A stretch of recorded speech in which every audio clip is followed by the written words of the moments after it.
Кандайсыңар замандаштар? Мына күз келип, күндүн табы кайтып, эми жакында буттар муздай баштайт. Ошондо эмне кылышты билесиңерби?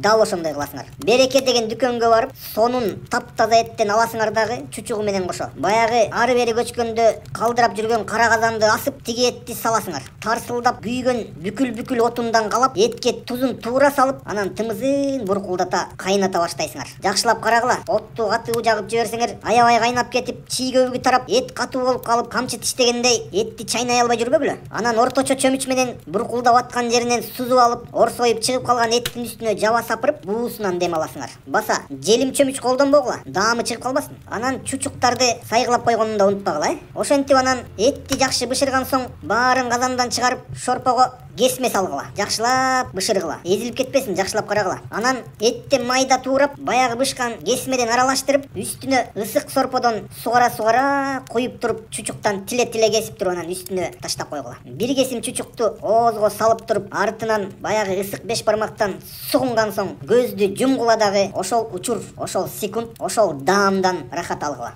Эми суроо, кайсы облуста беш бармакка этти кандай туурайт?